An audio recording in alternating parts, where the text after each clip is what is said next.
Okay, hello and welcome to episode 2 of Truths from the Virtual Man Shed. In the Virtual Man Shed with me today, I've got Andrew Beaumont from HAB HR Consultancy. Andrew, thanks so much for joining me in the Virtual Man Shed today. Thanks, Chris. So first of all, tell us a little bit about yourself, Andrew, what are you about, and if you want to introduce your business. Yeah, so I set up my HR consultancy a year ago, or just over a year ago, after doing HR for 13 years. And prior to that, had a big corporate background with HSBC, Nationwide Building Society, people like that. But I think for me today was about kind of about two things, because I'm seeing an awful lot of bad practice out there in terms of the way people, from an employee point of view, are being treated with mental health and that kind of thing, but also to talk about the fact that, you know, 10 years ago at the end of when I was as coming out of first marriage, I went through, you know, some really dark moments from a mental health point of view. And I think it's interesting for me how much the world has changed a little bit since then around the stigma around it. Is getting an awful lot better, but I still don't think we talk about it enough. Yeah, I think you're right. I think it's interesting. I was talking to somebody the other day, and actually where we have gotten to now is, I think that societally speaking, we've kind of got there in that, you know, it's okay to talk about mental health and people are being more open about it. I think the blocker still is particularly for men, that lack of willingness to open up, or that lack of willingness to kind of look for that support. Yeah, I'd very much agree, and I still think there's almost a, you know, particularly from if you're a male with a female line manager, it's almost the kind of discussion that you don't want to have, as though it's almost, you view it almost as a little bit of weakness. And when I went through it, I had a female boss, and you know, I got to the stage where it kind of all overtook me, and I'd got to the stage where I was actually signed off from work and on antidepressants before I even realised I was struggling. Yeah. And there's an awful lot, you know, looking 10 years later and doing a lot of work around this. There's an awful lot that can be done in businesses around early warning signs, because they are there, and I've seen them myself all the time. But then the other thing that I have seen is, because, you know, we're all in different roles, we all do different things, we all have, you know, different complexities of life. But I've seen it as well from the other side, Chris, where, you know, I've come across line managers and senior people in businesses who have had phone calls at 7-8 o'clock in an evening from a member of staff who's turned around and said, "I'm really not in a good place. I'm sat on the side of a railway bridge," genuine example, and I'm about to throw myself off. And you can do all the training in the world and you know, and have all the discussions in the world, and your natural thought process is, actually, we need to get that individual back off the bridge and make sure they're okay. The bit that was always being missed is how the line manager would feel at the end of that. You know, they've got that individual back, but then they've got to go to bed and think, right, am I going to see them tomorrow morning? And it's a traumatic experience as well, obviously, because that's a very, very scary thing to somebody phone me up. What a scare. Yeah. And of course, you know, if they're not able to help, then there's obviously the trauma of that loss as well. So I think it's interesting, because I've had female line managers before, and you know my story, Andrew. I've managed my depression for my life, really, and when I struggled, I did find it more difficult to be honest about it with a female manager. But what I also did find was actually she was a lot better at responding. Although the best manager I ever had responding to sort of my depression and things like that wasn't woke. So I suppose it's not a complete generalisation.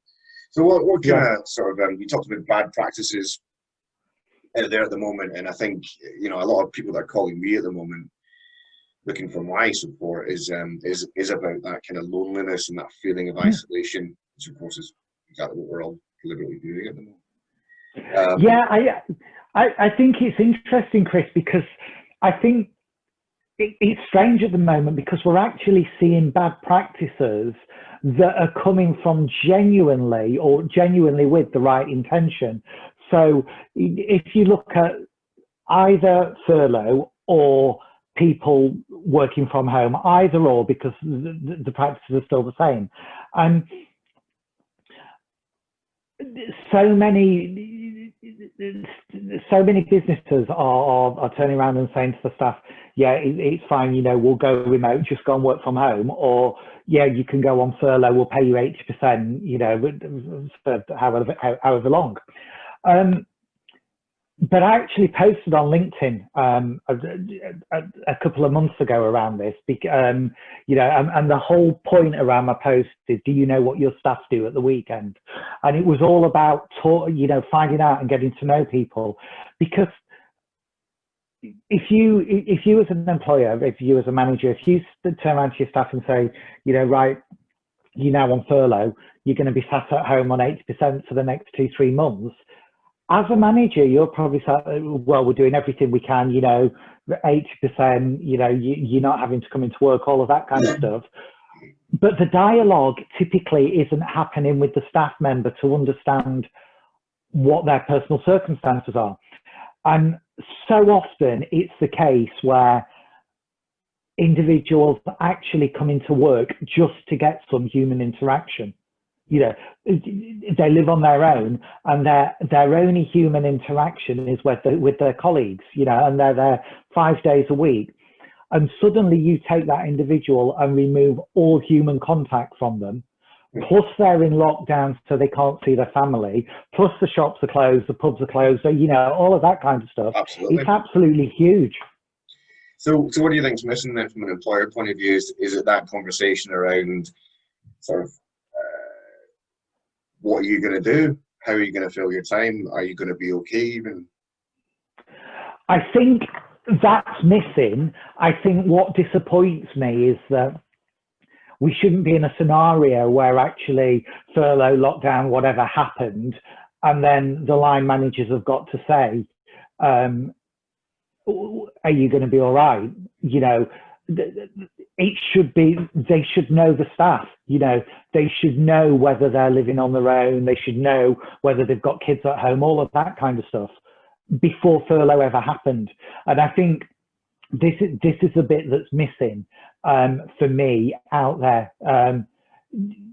because before I did HR, I was a people manager, and I knew, you know, I knew where all my staff circumstances, you know, I knew who lived on their own, and I knew names of the children, all of that kind of stuff, because you take an interest. And it, notwithstanding the mental health side, it's just so fundamental anyway, just getting, and, you know, making your staff feel valued. But actually, you know, it's such a dangerous thing to take somebody's complete physical contact, complete human interaction away from them, even though you think you're doing it for the right reasons. Yeah. What any other bad practices that you want to highlight, or is that really the key one in terms of? I think the other one that's jumped out as well, you know, jumping on the back of that, is the fact that contact typically, you know, more with furlough than the working from home side, but contact actually just disappears. It's like, you know, and I know furlough was new to everybody, but actually you'd got staff on furlough for 3-4 months who'd just been abandoned, and it was, you know, it was very, very publicly out there.